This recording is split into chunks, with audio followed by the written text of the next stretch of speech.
जागरूक जनतेचे एकमत, आपलं जागृत जनमत।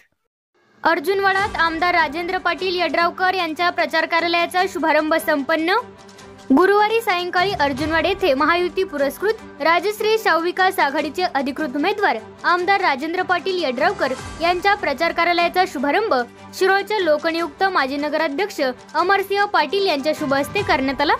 यावेळी माजी सरपंच नंदकुमार पाटील, प्रदीप चौगुले सावकर, अशोक शिरोटे, प्रकाश चौगुले, अशोक चौगुले, संभाजी मोरे, माजी सरपंच संपत कोळी, भगवान देसाई, अमोल चौगुले, विश्वनाथ कदम, हिम्मत पाटील गुरुजी, स्वप्नील चंदुरे, शीतल शहापुरे, शिवाजी डोंगरे, शंकर दुधाळे, सतीश ढवळे, मेजर भरत पाटील, अभिजित पाटील, अरविंद चौगुले, अजित गवळे, राजेंद्र अंकल खोपे, राहुल गायकवाड, चंद्रकांत गंगाधर आदींसह महायुती पुरस्कृत राजश्री शाहूविकास आघाडीचे सर्व पदाधिकारी यावेळी उपस्थित होते।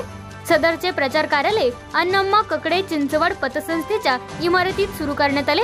स्वागत नंदकुमार पाटील यांनी केले तर आभार प्रदीप चौगुले सावकर यांनी मानले। जागृत जनमत न्यूज साठी अर्जुनवाडहून संपादक विनोद पाटील।